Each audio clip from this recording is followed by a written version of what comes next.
चलो चुनाव कर लो भैया अपने अपने नेता की। अरे हम तो वोट उसी को देंगे जो डॉट डॉट डॉट डॉट। दोस्तों, आप समझ ही गए होंगे। जी हाँ, इस समय राजनीतिक गतिविधियों का एक महत्वपूर्ण मुद्दा गहरी चर्चाओं का विषय बना हुआ है। ओपीएस यानी ओल्ड पेंशन स्कीम, हम सबकी चहेती पुरानी पेंशन व्यवस्था, जिसका पंच लाइन है आप क्या चाहते हैं। तो भैया, हम लोग ओपीएस ही चाहते हैं।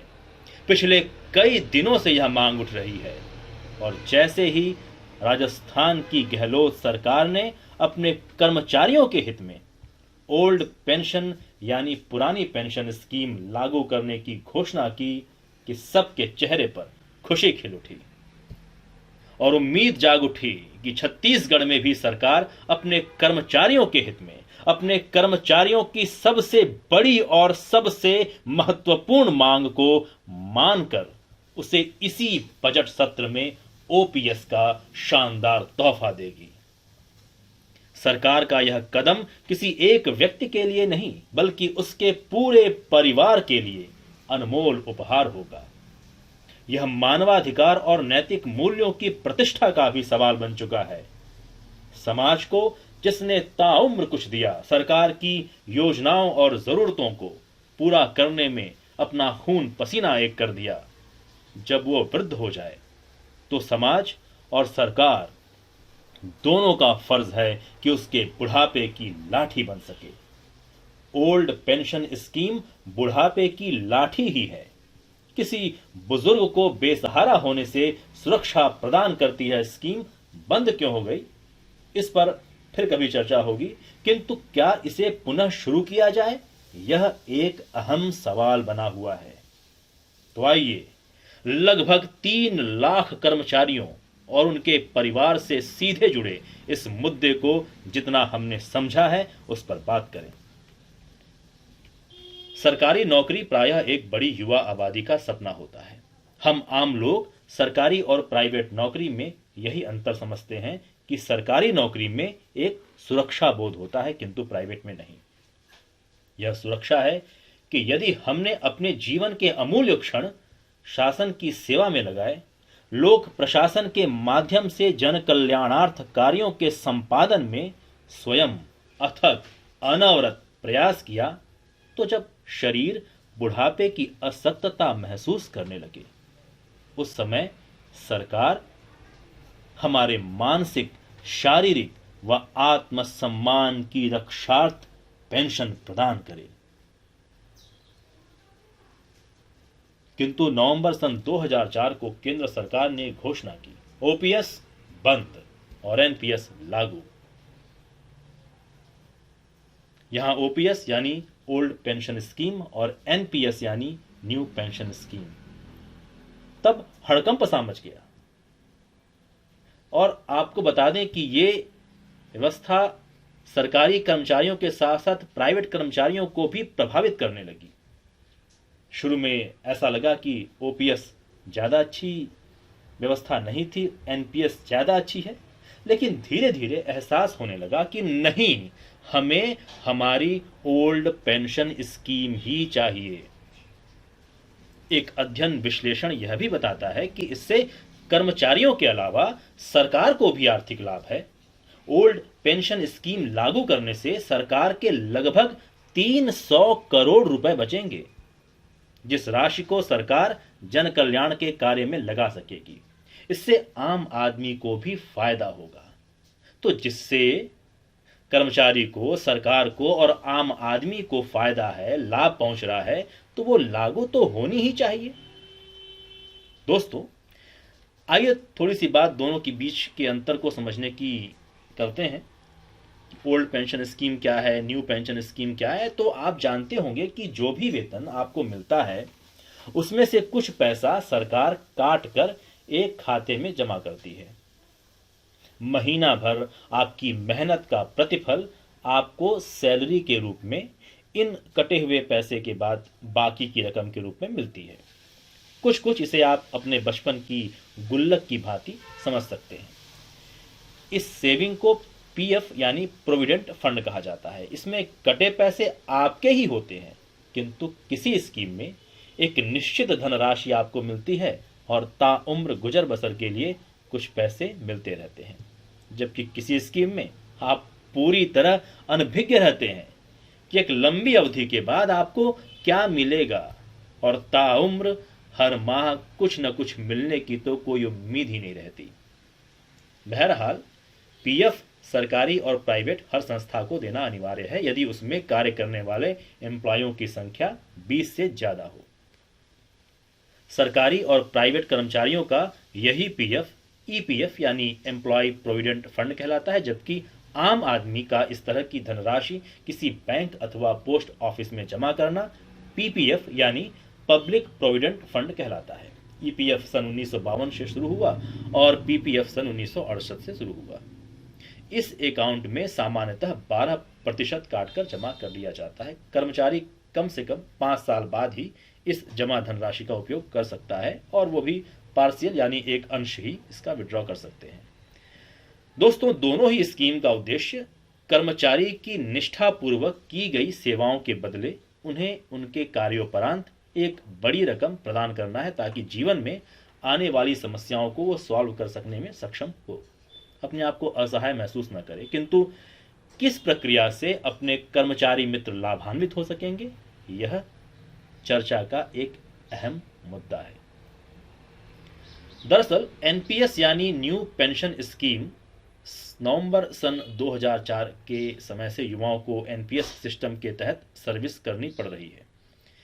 तो यह जान लें कि एनपीएस में आपकी तनख्वाह से कटा पैसा सरकार बॉन्ड अथवा म्यूचुअल फंड में लगाकर आपको बीमा अथवा शेयर मार्केट का एक हिस्सा बना देती है, इस आशय के साथ कि शेयर मार्केट के बढ़ते ही सरकारी कर्मचारी को रिटर्न अच्छा खासा मिलेगा। लेकिन यदि शेयर में गिरावट आई तो सरकारी कर्मचारी को बहुत बड़ा धक्का लग सकता है। क्या वो इससे उबर पाएगा, संभल पाएगा? बॉन्ड, म्यूचुअल फंड इत्यादि हाई रिस्क की श्रेणी में आते हैं। ध्यान देने वाली बात यह है कि ओपीएस में कर्मचारी का भविष्य, उसका बुढ़ापा स्वयं को सुरक्षित महसूस करता है, क्योंकि यह धनराशि लगभग अंतिम वेतन के 50% के आसपास होती है। एक उल्लेखनीय बात यह भी है कि सेवा निवृत्त हो जाने के बाद हर माह कर्मचारी को पेंशन मिलना ही चाहिए। इस कलयुगी दुनिया में निसंदेह पेंशन वृद्धों की सुरक्षा है। सेवानिवृत्त व्यक्ति किन्हीं कारणों से यदि मृत्यु को प्राप्त कर जाए तो उसके आश्रित पत्नी अथवा पति को आजीवन पेंशन मिलती रहेगी। दोस्तों, कितनी अच्छी बात है ये पेंशन स्कीम। जिंदगी के साथ भी और जिंदगी के बाद भी हमारी साथ रहती है, हमारे अपनों को संभालती है। दोस्तों, और भी कई टेक्निकल बातें हैं जो एनपीएस की जगह ओपीएस की श्रेष्ठता बताती है, जैसे कि ओपीएस में जीपीएफ की सुविधा मिलती है। इस जीपीएफ पर आसानी से लोन लिया जा सकता है। कम से कम 5 साल होने के बाद एनपीएस की तुलना में ओपीएस से अपरिहार्य आवश्यकताओं को पूरा करने के लिए धन लेना काफी हद तक आसान है। यहां आप जानते ही हैं कि आम आदमी की अपरिहार्य आवश्यकताएं हैं, जैसे शादी, शिक्षा, स्वास्थ्य इत्यादि इत्यादि, और इस समय कर्मचारी को एक बड़ी धनराशि की आवश्यकता होती है। सोचिए कि आपका ही पैसा आपको मिलने में आपकी चप्पलें घिस जाएं तो भला क्या ये उचित होगा? यही ना कि व्यवस्था ऐसी हो कि कर्मचारी निश्चिंत भाव से शासन की सेवा करते हुए अपने भविष्य के प्रति भी आशान्वित हो कि सरकार सदैव उसके साथ है। ओपीएस से प्राप्त धनराशि टैक्स फ्री होती है, जबकि एनपीएस में टैक्स देना पड़ता है। जहां जीपीएफ यानी जनरल प्रोविडेंट की फंड का बात करते हैं हम, इस तमाम चर्चाओं में आप यह भी ध्यान रखें कि ओपीएस में वेतन से कोई कटौती नहीं होती, जबकि एनपीएस में लगभग प्रतिशत हर माह काट लिया जाता है। दोस्तों, बातें तो और भी हैं जिन्हें अगर आप चाहेंगे तो अगले वीडियो में शेयर की जाएंगी। फिलहाल इतना जानना काफी है। आवश्यकता है जागरूकता की। हम जागरूक बने कि जब से एनपीएस लागू हुई और इसके हर पक्ष पर कर्मचारियों ने सोचा, समझा और विश्लेषण किया तो यही पाया कि हमें चाहिए ओपीएस, बंद करो ये एनपीएस। हमें चाहिए ओपीएस, बंद करो ये एनपीएस। कई नारे आपने सुने होंगे, एक नेशन एक पेंशन। क्या गलत है? यदि प्रायः सभी कर्मचारी संगठन ओपीएस के लिए बरसों से प्रयत्नशील हैं तो निसंदेह ओपीएस कर्मचारियों के हित में ही होगा। अखबारों की तमाम प्रतियां, social media, WhatsApp, Facebook, Instagram, Twitter इत्यादि भरे पड़े हैं ओपीएस की फरियादों से। क्या इन फरियादों का सरकार पर कोई असर नहीं होगा? क्या राज्य सरकारों के साथ केंद्र सरकार ओपीएस पुनः सकारात्मक रूप से लागू करेगी? यहां सकारात्मक शब्द इसलिए प्रयोग किया जा रहा है कि उद्देश्य उन लोगों के हित में हो जिन्होंने अपने जीवन का अमूल्य क्षण शासन की सेवा में लगा दिया। 13 मार्च को विशाल रैली के माध्यम से भी अपनी बात सरकार तक पहुंचाई जाएगी। पूरी विनम्रता और उम्मीद से कर्मचारी शासन की ओर देख रहे हैं कि क्या ओपीएस लागू कर सरकार एक बार फिर सबके दिलों को जीत लेगी। पर दोस्तों, जब तक कोई चीज मिल न जाए तब तक कोशिशें और तेज होनी चाहिए, इरादे और मजबूत होने चाहिए। जिस प्रकार चुनाव में एक एक वोट कीमती होता है, उसी प्रकार हर एक सपोर्ट जीत के जश्न में आपको भी जीत का एहसास दिलाएगा। अंत में पंडित सोहनलाल द्विवेदी जी की कुछ पंक्तियां याद आ रही हैं जो शायद हमारी खामोशी को आत्मविश्वास से लबरेज कर दे कि लहरों से डरकर नौका पार नहीं होती, लहरों से डरकर नौका पार नहीं होती और कोशिश करने वालों की कभी हार नहीं होती। नन्ही चींटी जब दाना लेकर चलती है, नन्ही चींटी जब दाना लेकर चलती है, चढ़ती दीवारों पर 100 बार फिसलती है। मन का विश्वास रगों में साहस भरता है, चढ़कर गिरना, गिरकर चढ़ना न अखरता है। आखिर उसकी मेहनत बेकार नहीं होती, कोशिश करने वालों की कभी हार नहीं होती। डुबकियां सिंधु में गोताखोर लगाता है, डुबकियां सिंधु में गोताखोर लगाता है, जा जाकर खाली हाथ लौटकर आता है। मिलते नहीं सहज ही मोती गहरे पानी में, मिलते नहीं सहज ही मोती गहरे पानी में। बढ़ता दुगना उत्साह इसी हैरानी में कि मुट्ठी उसकी खाली हर बार नहीं होती, क्योंकि कोशिश करने वालों की कभी हार नहीं होती। असफलता एक चुनौती है। हो सकता है कि हमने इस दिशा में कई प्रयास किए और अब तक असफल हुए हों, किंतु याद रखें, असफलता एक चुनौती है, इसे स्वीकार करो। क्या कमी रह गई देखो और सुधार करो।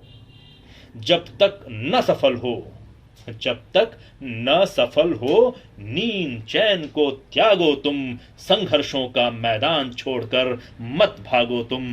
कुछ किए बिना ही जय जयकार नहीं होती। दोस्तों, कोशिश करने वालों की कभी हार नहीं होती, कभी हार नहीं होती। शेष हमें विश्वास है कि शासन प्रशासन अपने कर्मचारियों के हित में ही कोई न कोई निर्णय अवश्य लेगा।